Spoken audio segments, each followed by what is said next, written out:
Bueno, hoy vamos a presentar una nueva serie de podcasts en nuestro programa Un Minuto con las Artes, que está dedicada a Vladimir Nabokov en un contexto que hemos estado trabajando a lo largo de otras series que tiene que ver con la idea de explorar lo que llamo las formas de lo cómico, es decir, cómo se manifiesta en las diferentes artes la comicidad, cuáles son las estrategias de lo cómico en algunos textos emblemáticos.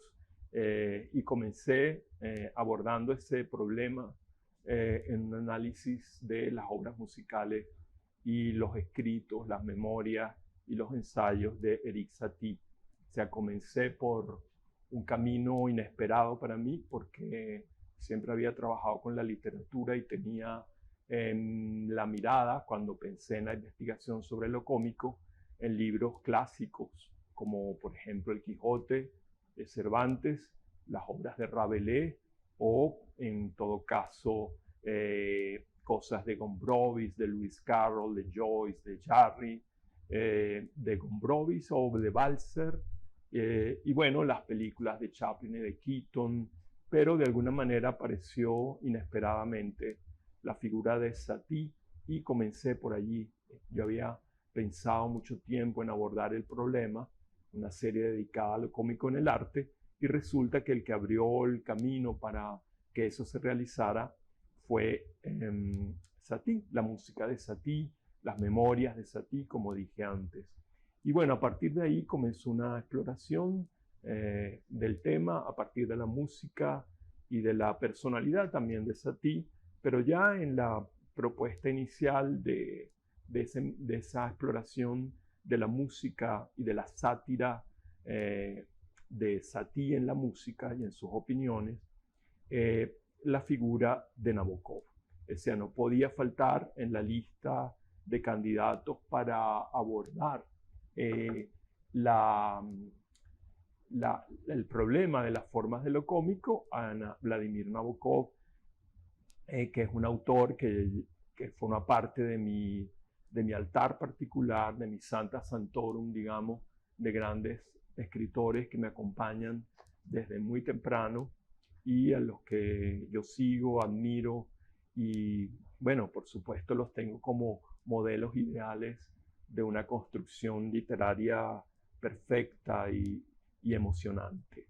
Y entre todos los libros de Nabokov, sin duda para mí el más hermoso, el más potente y el más definitivo, el que me llevaría a la famosa isla perdida con ¿cuántos libros te llevarías? En mi mochila estaría sin duda Pálido Fuego.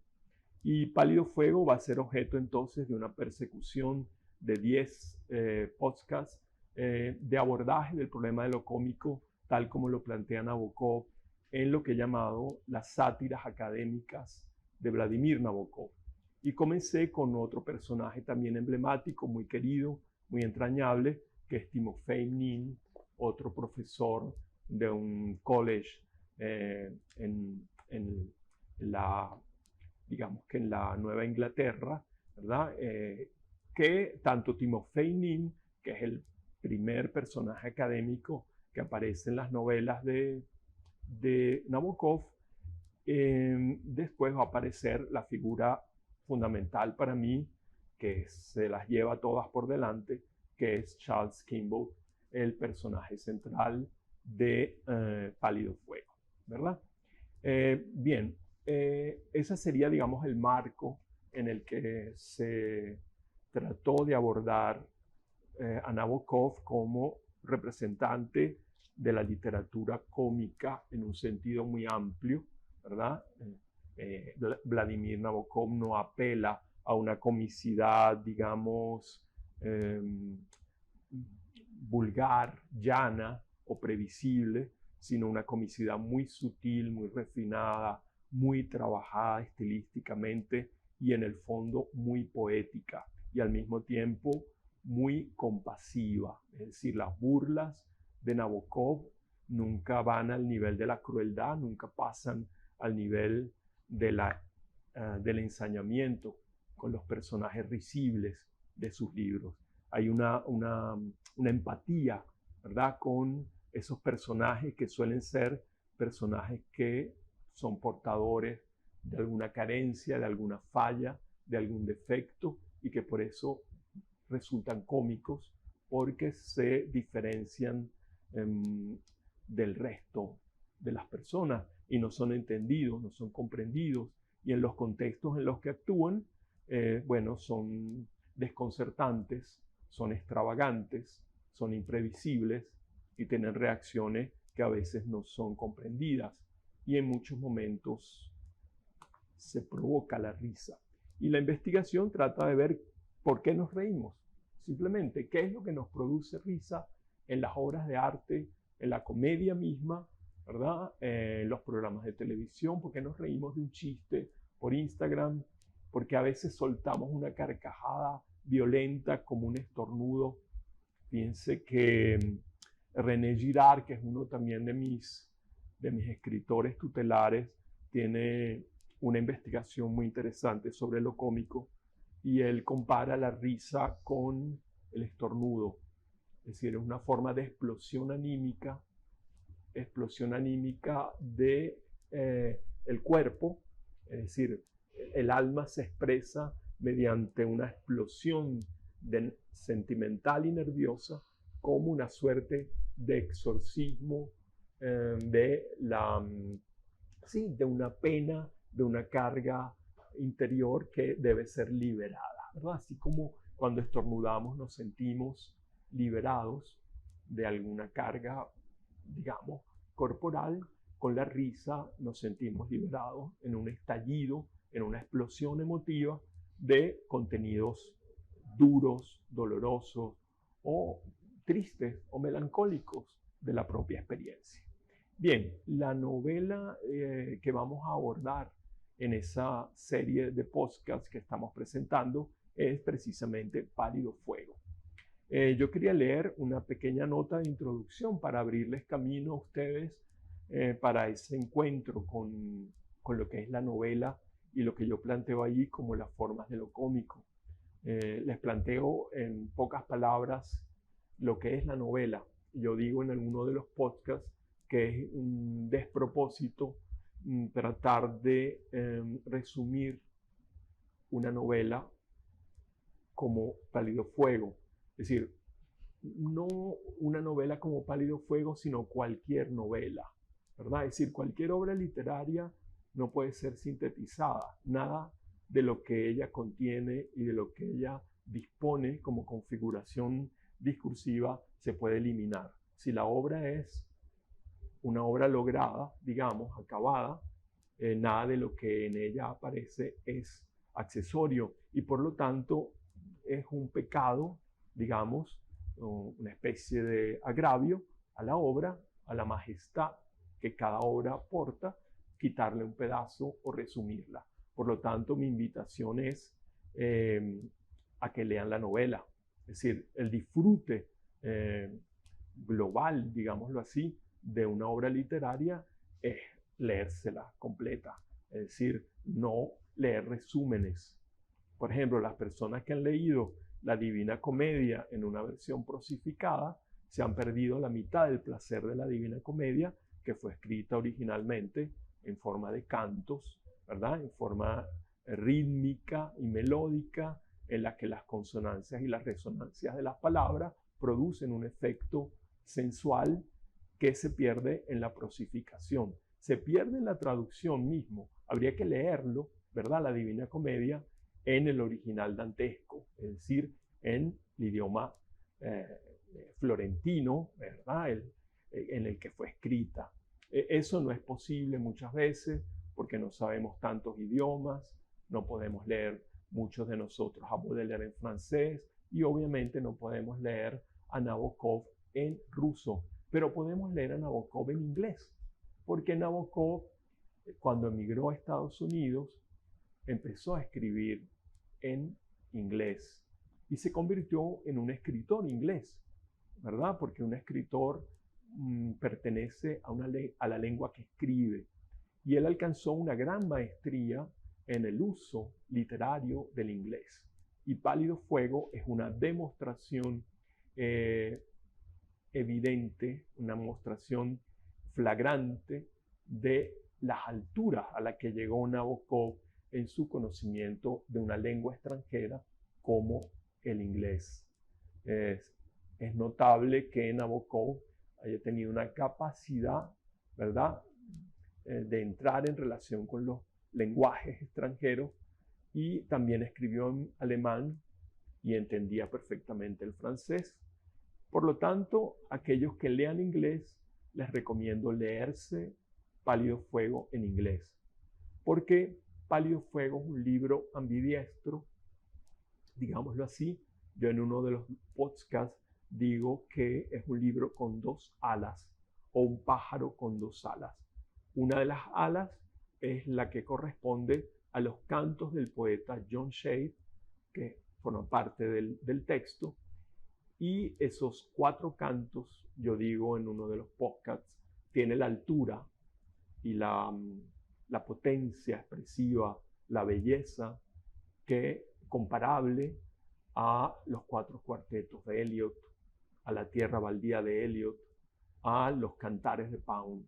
Es una obra mayor de la literatura en inglés, esos cantos que Nabokov escribe tras la máscara de un poeta norteamericano, John Shade, un profesor también de una universidad de las profundidades de la América, digamos, típica de los años 40-50. Bien, la otra ala de Pálido Fuego es el comentario, ¿verdad? La ala que corresponde en este caso al crítico, que es Charles Kimball, que toda la novela en realidad es el comentario a esos 4 cantos. Entonces allí los 4 cantos no son cómicos, son absolutamente serios, en el sentido de que bueno, plantean temas trascendentales de la vida, la muerte, el amor, la paternidad, la relación filial, las desgracias de la vida familiar, los desencuentros entre padres e hijos, la enfermedad, la locura, el suicidio, o sea, temas duros de la vida, ¿verdad? Y el comentario es lo cómico, y lo cómico es el comentarista. Es decir, la extravagancia de los comentarios de Charles Kimball al canto. Es decir, ustedes están acostumbrados a un comentario que respeta la obra que está comentando. Es un principio fundamental de la crítica literaria.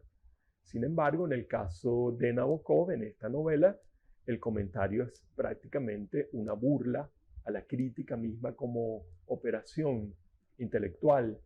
Y esto tiene que ver, me parece a mí, y lo planteo en los podcasts, con una necesidad de Nabokov de exorcizar a través de la risa su propia experiencia como docente, es decir, como profesor, como académico universitario en los colleges de Estados Unidos, una vez que migra a Estados Unidos en los años 40.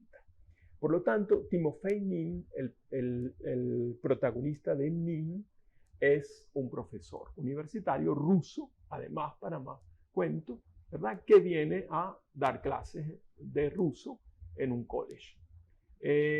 Bueno, ahí hay motivos muy, digamos, el tema de la academia y del profesor extranjero en una universidad en la que el equipo académico, el staff de profesores no lo entiende, es un ser raro, extravagante, incluso físicamente, ¿verdad? Y el hecho de que no hable bien inglés ya crea un primer elemento de comicidad, ¿verdad? Porque son las parodias de cómo pronuncia las palabras en inglés el profesor Nin, y además es un personaje completamente desorientado, distraído, una víctima propiciatoria de la risa, es decir, de la comicidad de los otros profesores que le juegan malas pasadas, y eso es un poco la visión de la novela, la parodia de un profesor extranjero en una universidad del Medio Oeste o de Nueva Inglaterra. ¿verdad? En un college, no en una gran universidad, sino en un pequeño college casi que desconocido en medio de las inmensidades de la Gran América. Y ahí hay la primera autoparodia de Nabokov de sí mismo como académico, ¿verdad? Y eso es una novela del año 57. Él comenzó a dar clases en Wesley College en 1948. Y bueno, Nin es un autorretrato paródico de sí mismo. Por eso digo que es un exorcismo de su propia tarea académica, un autorretrato paródico de sí mismo, ¿verdad? Esa sería la primera incursión de Nabokov en esa serie que yo inicio con Nin, precisamente, las sátiras académicas de Nabokov. Pero las alturas a las que llega Nabokov en esa serie de parodias o de sátiras es sin duda alguna las que acomete cuando trabaja Pálido Fuego, ¿verdad? Por eso le dedicamos 10 podcasts a esa sola novela. ¿Okay? Bien, tenemos entonces las dos alas de la novela, una seria y la otra cómica o paródica. Toda lectura silenciosa que hacemos de un libro es un comentario que nos hacemos en privado a nosotros mismos. Nuestro encuentro es callado y no conoce otro público.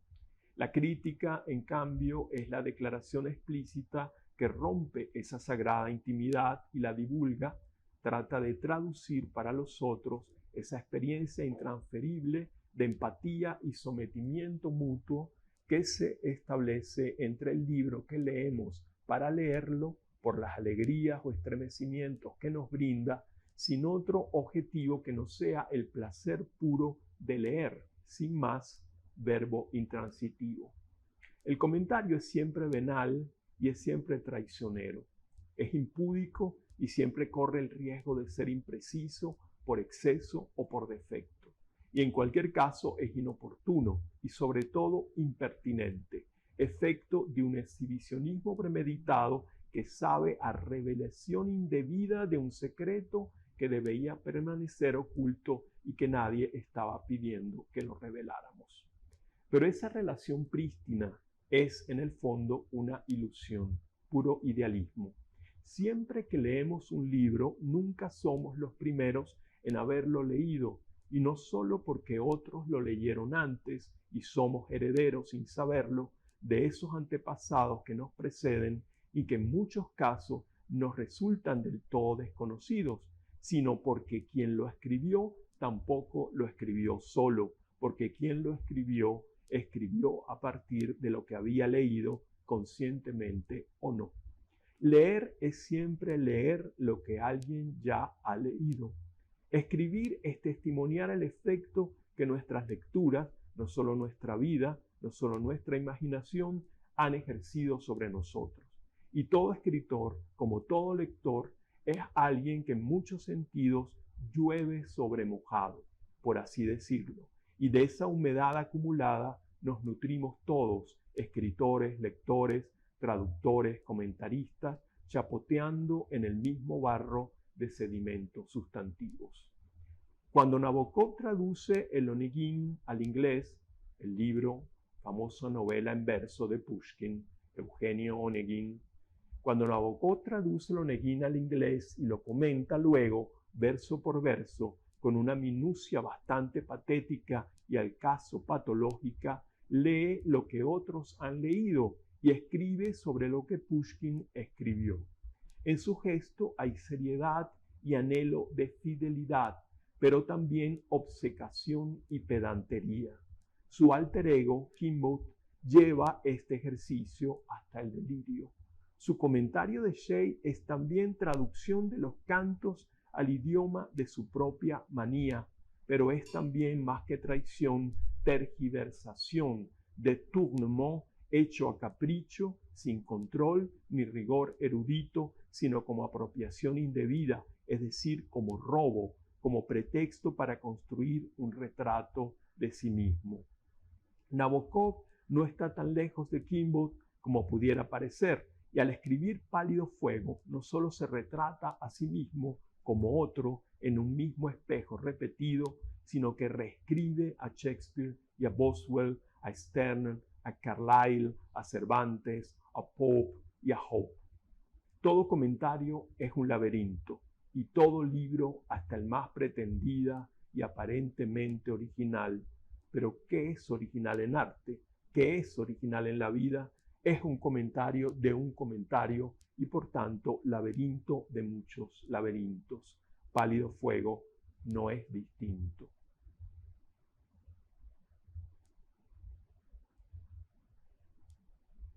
Bien, como no se trata de contar la novela y tampoco se trata de adelantar demasiado lo que va a tener lugar en la serie de podcast, esto es una incitación para que nos sigan a través del programa que se transmite por la radio, por Instagram y también en la página web del programa, de nuestro programa Un Minuto con las Artes, para que sigan la secuencia de la serie dedicada a este segundo libro. También pueden escuchar las dedicadas a Satie, las dedicadas a Timofey Nin, que pertenecen a la misma exploración sobre las formas de lo cómico. Y ahora vamos a entregarles esta serie de 10 podcasts sobre Pálido Fuego de Nabokov y luego continuarán otras sobre el Sartus Resartus de Carlyle. Y si el ánimo da, porque el tema es infinito, podemos seguir abordándolo, ¿verdad? En todo caso, no debemos prometer lo que no podemos cumplir, porque muchas veces he prometido nuevas series y no las he escrito. Por ejemplo, tengo prometida una serie sobre Baudelaire y esa serie está pendiente, ¿verdad? Desde el año centenario, bicentenario de Baudelaire, el año 21, yo ofrecí una serie celebratoria sobre Baudelaire que todavía no hemos entregado.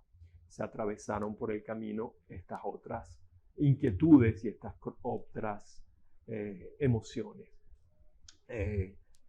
Bien, entonces yo creo que como presentación de lo que sería el futuro de nuestro encuentro semanal a través de los diversos podcasts que vamos a ir sacando al aire y a las redes, sería suficiente quizás con que yo leyera un fragmento de la novela para mostrarles un poco cómo es ese mecanismo del Pálido Fuego entre el texto poético, el texto lírico y el texto crítico, el comentario del personaje cómico de la novela, que es nuestro querido Charles Kimball. Bueno, voy a tomarme la libertad sin, digamos, saber el tiempo que me queda para esta presentación, a leerles el canto primero en español. No lo voy a hacer en inglés. Lo ideal hubiera sido en inglés para apreciar la maestría en el uso del lenguaje inglés de un ruso como Nabokov. El canto primero de John Shea. Yo era la sombra del picotero asesinado por el falaz azur de la ventana. Era la mancha de plumón ceniza y vivía, volaba siempre en el cielo reflejado. Y desde adentro también me duplicaba yo mismo, mi lámpara, la manzana en un plato. Corriendo la cortina, el cristal oscuro suspendía los muebles en la hierba. Y qué delicia cuando una nevada ese atisbo de césped ocultaba, y entonces silla y cama se posaban justo en la nieve, fuera, en la tierra de cristal. Retomar la nevada, cada copo a la deriva, informe y lento, opaco e inestable, blanco mate y sombrío contra el blanco pálido del día y abstractos alerces en la luz neutral. Y después el doble azul gradual, cuando la noche une al que ve y a lo visto, y en la mañana diamantes de la escarcha expresan el asombro. Qué espolonadas patas han cruzado de izquierda a la derecha la página en blanco del camino, leyendo de izquierda a derecha en el código invernal una tilde, una flecha invertida, las patas de un faisán. Belleza con gorguera, ortega sublimada que descubre tu china justo tras de mi casa. Era de Sherlock Holmes el personaje aquel cuyas huellas retrocedían al invertir los zapatos. Todos los colores me hacían feliz, incluso el gris. Mis ojos eran tales que literalmente fotografiaban, siempre que yo lo permitía o con un temblor silente lo ordenaba, todo lo que caía en mi campo visual, una escena de interior, las hojas de un nogal, los esbeltos estiletes de una helada estalactita, e impreso en mis párpados por dentro quedaba rezagado 1 hora o 2, y entre tanto me bastaba cerrar los ojos para reproducir las hojas o la escena de interior o los trofeos del alero. No entiendo por qué podía desde el lago distinguir nuestra entrada cuando iba por Lake Road a dar clase, y ahora, aunque no haya árbol que se interponga, miro pero no veo ni siquiera el tejado. Tal vez un recodo del espacio ha formado un pliegue o surco desplazando lo frágil perspectiva, la casa de madera entre Wordsworth y Wordsmith en su cuadro de verde. Llevo hasta aquí la lectura, iba a decir el canto del primer canto, para detenernos, para no leerlo completo y ir a la nota que en este punto escribe Charles Kingbot, para que se den una idea del tipo de comentario que hace Charles Kingbot. Si ustedes leen el comentario de Guillermo Sucre sobre Ramos Sucre, por ejemplo, verán una crítica absolutamente respetuosa, absolutamente objetiva, a la medida de lo posible, en la que no aparece nunca la personalidad del propio Guillermo Sucre. El protagonista en el comentario crítico se supone que es la obra, ¿verdad? O el autor de la obra, pero no el lector. El lector permanece oculto y se expresa solamente en la opinión que provoca o da a propósito de lo que está leyendo. En el caso de Kingbot veremos que rompe con todas las premisas de una crítica objetiva. Fíjense que el poema acaba de decir, en esa descripción paisajística de los alrededores de la casa donde vive, el poeta está viendo el ventanal, cómo se estrellan unos pájaros contra el cristal, lo que se ve a través del cristal, cómo el cristal se convierte en un espejo que refleja la afuera, todas esas metáforas sobre la nieve, la escarcha, las estalactitas, los colores. Vemos la belleza pictórica de los cantos de Shelley. Las descripciones son hermosísimas. Nabokov tiene esa cualidad también descriptiva, que sus paisajes son poemas, las descripciones de los paisajes en Nabokov. Ahora, fíjense, el poeta dice que está viendo su casa desde lejos, que antes, cuando iba a clase, más joven, caminando por Lake Road, veía toda la casa, pero ahora no la ve de la misma manera. Tal vez un recodo del espacio ha formado un pliegue o surco desplazando la frágil perspectiva, y la casa de madera entre Wordsworth y Wordsmith en su cuadro de verde. Y aquí hay una nota a propósito de la casa entre Wordsworth y Wordsmith. El primer nombre, Wordsworth, se refiere a la casa de Dulwich Road que le alquilé a Hugh Warren Wordsworth, autoridad en el derecho romano y juez distinguido. Nunca tuve el gusto de encontrar a mi propietario, pero llegué a conocer su letra también como la de Shelley. El segundo nombre se aplica desde luego a la Universidad Wordsmith.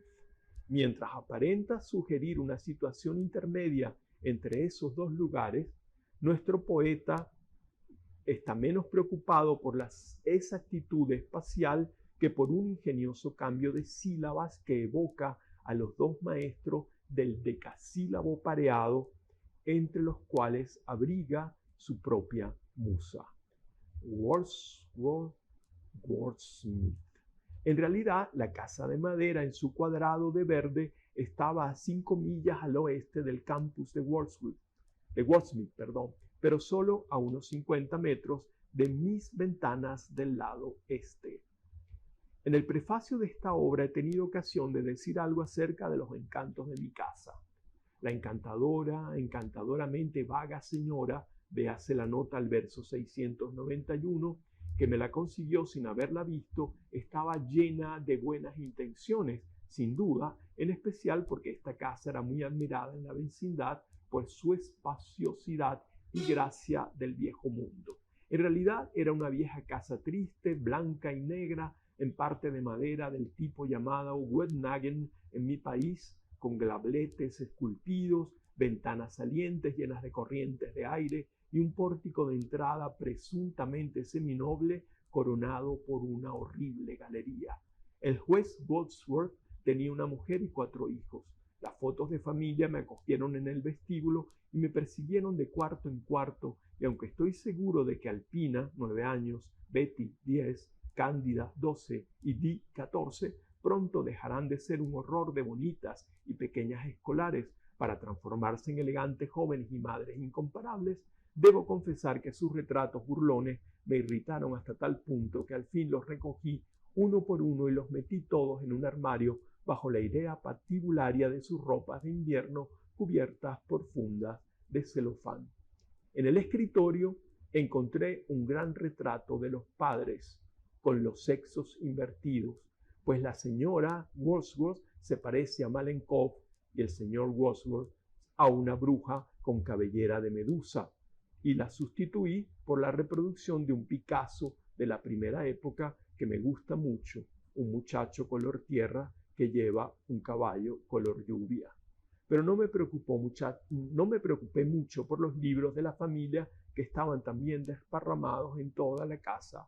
4 juegos diferentes de enciclopedias para niños, etcétera, etcétera. Esta es una de las notas más largas de todo el libro.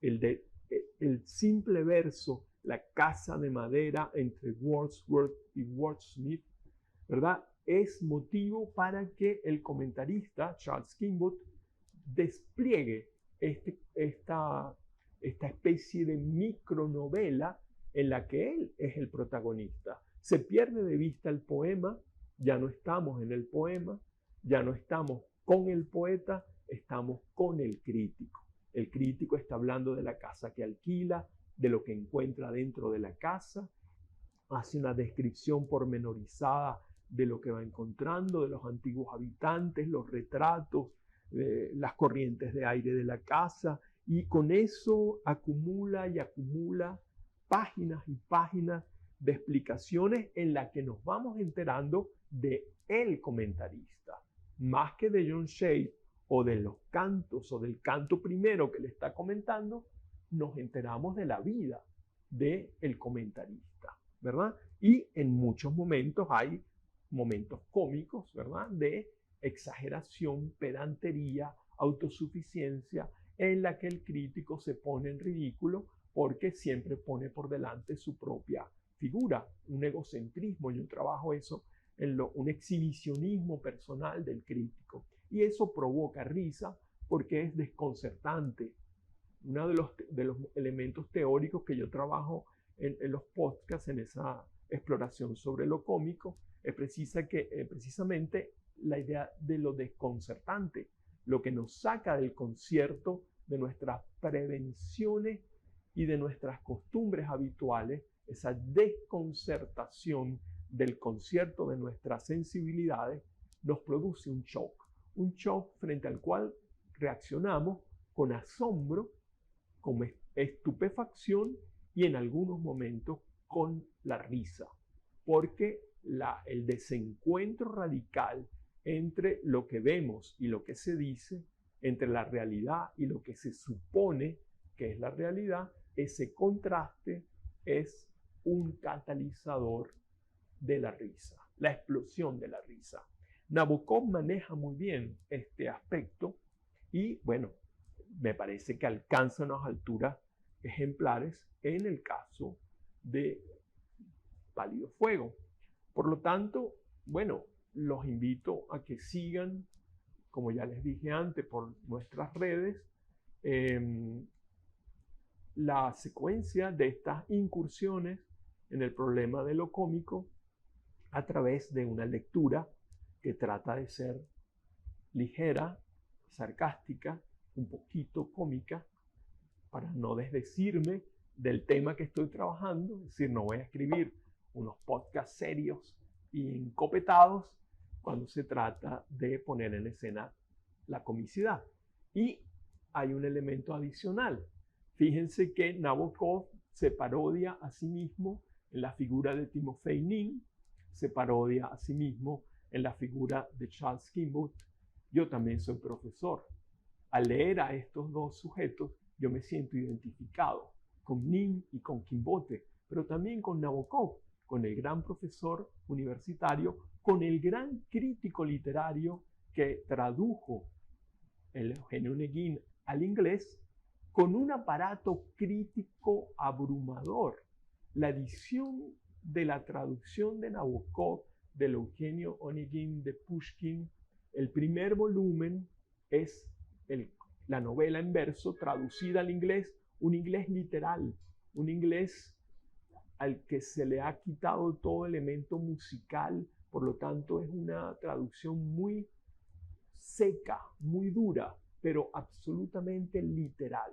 Nabokov se propuso que la traducción era de una fidelidad absoluta, si tenía que sacrificar, no importaba si tenía que sacrificar la parte fundamental de todo canto y de toda poesía, que es la música, ¿verdad? Y recordemos que el Eugenio Oneguin está escrito en versos pareados. Y yo también soy un profesor. Es decir, que de alguna manera aquí yo veo la parodia de mi propio trabajo. Cuando leo a Timofey Nin, cuando leo a Nabokov, cuando veo el apabullante comentario de Nabokov que ocupa 3 volúmenes. Fíjense, la traducción de Nabokov es de Pushkin un volumen. Los comentarios de Nabokov sobre su traducción de Pushkin, 3 volúmenes. En Pálido Fuego ocurre casi igual. Los 4 cantos ocupan 30 páginas. El comentario, casi 300. 10 veces más el volumen del comentario que los poemas. Es decir, el comentario se come el poema, es protagónico, oculta al texto y no, como debería ser, poner en escena al texto, ¿verdad? Bueno, yo no quiero caer en ese error cómico ni hacer el ridículo frente a ustedes haciendo más largo un comentario de algo que debería ser muy ceñido y muy corto, ¿verdad? Entonces los invito a seguir por nuestros canales habituales, donde siempre nos encontramos, por la radio, por Instagram, por la web, y espero que disfruten, como yo he disfrutado escribiéndolo, esta serie de 10 nuevos podcasts sobre mi investigación sobre lo cómico en el arte. Agradecemos a la Poeteca por acogernos, por ofrecernos la belleza de estos espacios desde los que estamos grabando, y bueno, esperamos encontrarnos en nuevos programas de propaganda y de comunicación.